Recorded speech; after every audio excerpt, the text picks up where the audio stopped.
Okay guys, so it has been close to, I don't know, like 3 months and I've sold my Pixel 9 Pro XL, and it's kind of sucked because it was such a good phone, but I couldn't justify having two phones at the same time, and I don't know, it just didn't make sense for my day-to-day. Let me first talk about the great things the Pixel 9 Pro XL had, because I don't want you guys to think that it was a bad phone in every way. I actually think that if you put him side by side with the iPhone 16 Pro Max, there's actually many reasons why you should skip this one instead. Because this phone didn't really improve that much from the 15 Pro Max from last year. And if you see how much the Pixel 9 Pro XL improved from the last generation Pixel, or even if you compare them with the iPhone 16 Pro Max, it's definitely a worthy option if you're looking into getting a phone this year. Now let's talk about the camera of the Pixel, because it was my favorite thing about the phone. It's easily the best camera you can get in any smartphone out there right now. And if you compare it with the iPhone 16 Pro Max, I mean, it doesn't even get close. The amount of details that you get with the Pixel is unbelievable. And even after putting it in Lightroom, I feel like you can get more detail and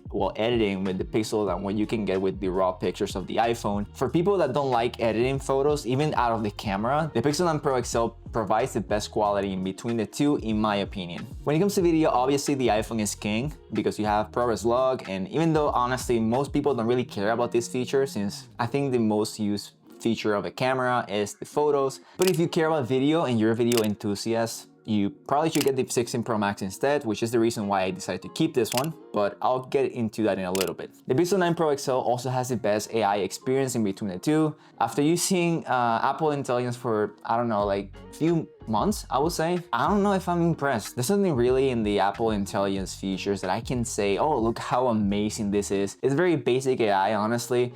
The coolest thing that I have in my iOS 18.2 is probably the notification summaries and the writing tools. But again, those features have been in Android for a very long time, so it's not impressive at all unless you haven't experienced it in any other phone. I get it, but having both of them, I can tell you for a fact that every time that I use Gemini Advanced on the Pixel, I was mind blown. Even having like casual conversations with it, which is crazy because you can talk to Gemini Advanced almost like you're talking to a human being, and they remember context of conversation, which is something that this phone cannot do. And it can be easily your personal trainer, it can be your personal cook, it can teach you to do anything. And if you have questions about any topic, it'll be able to give you a very human-like answer, which is something that I haven't seen in any other phone. Honestly, that makes that phone superior in that aspect as well. Now, if you go back to the reason into why I decided to sell my Pixel and keep my iPhone, it was because I felt like it was very redundant to carry two phones at the same time. At times, I really admire YouTubers that do this because it's really difficult for me to have my iPhone as my main phone, work here, and do whatever I have to do on my iPhone, and then decide, let me put this iPhone away, grab the Pixel to do a very similar thing,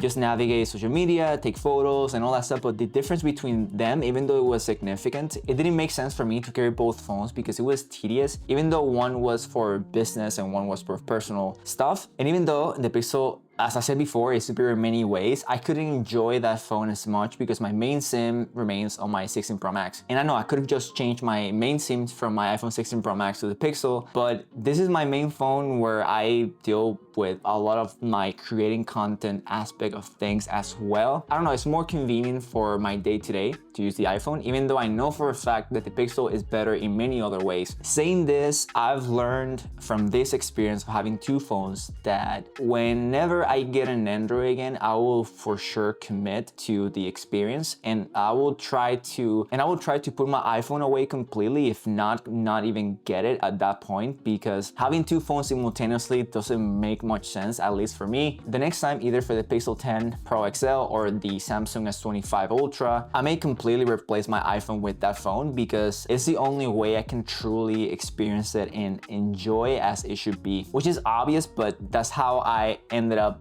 not wanting to keep the Pixel, because I was using the iPhone way more and it felt like a waste. And knowing that the Pixel also doesn't retain their value as much as the iPhone, it felt like I was wasting money as well. So, you know, it was more a decision of like, okay, let me allocate that money into some other aspect of the business to make other things grow, while that unfortunately was depreciating and not being used. But saying this, I think that if you guys are interested in trying the Pixel, especially knowing that the Pixel this year has a very similar footprint than the iPhone, very similar weight. But if you guys are interested in trying Android for the first time, if you're coming from an iPhone, the Pixel 9 Pro XL will give you exactly what you're looking for. It has the most user-friendly experience while navigating stock Android, and it feels very similar than an iPhone. Especially when you hold it without a case, it has the same feeling, very similar weight, and if you are willing to do the change, honestly, I wouldn't even look at the S24 Ultra or the S25 Ultra because it'll be pretty similar. The Google Pixel 9 Pro XL is the one to go. And if you see, I mean, you've probably seen also videos that they compare performance and saying that the performance of the iPhone is so much better than the Pixel. Is true, but you have to ask yourself, what things are you doing in your phone? Is performance really that important for you? Because for me, when I was using the Pixel, I really didn't experience any slowdowns at all, or my phone heating or nothing like that. I was using a lot for editing photos like I do on my iPhone, even though I realized that after exporting a decent amount of photos at the same time, it was slower. But honestly, it doesn't really make a difference. It's not that much slower that it's a pain to do, but it was noticeable if you have them side by side, right? But most people won't even notice this. For gaming, it's absolutely the same way. The games ran incredibly well. I didn't experience any overheating, any lag or anything. And if that's a concern, you shouldn't even bother about comparing them because I think that you won't even notice unless you have them side by side, as I said before. The Pixel 9 Pro XL will give you exactly what you're looking for as a high quality premium flagship phone,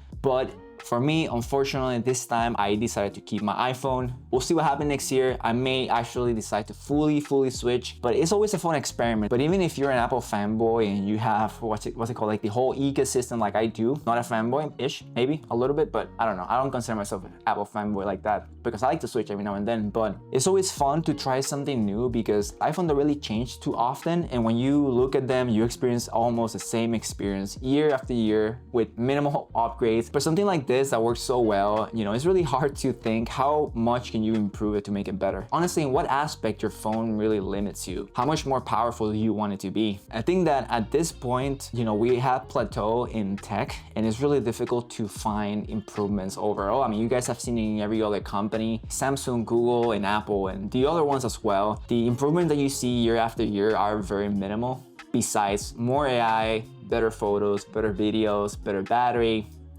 and that's it. Saying this, if you still want to consider one or the other, the iPhone is great, obviously, but I still recommend the Pixel 9 Pro XL a lot more if you don't have the Apple ecosystem because you're gonna love that phone like nothing you've experienced before. Anyways, guys, I just wanted to talk to you in a little bit of a different format to give you a one-to-one conversation into why I decided to sell the Pixel 9 Pro XL, even though it's a great phone. But yeah, guys, that's all I have for you today. And if you enjoyed the video, please don't forget to like and subscribe since it helps a lot the channel. And we're very close to 2,000. I'm not too sure if we're gonna achieve that by the end of the year, but if we do, that will be incredible. Anyways, guys, I hope you enjoyed the video. I'll see you later. Take care.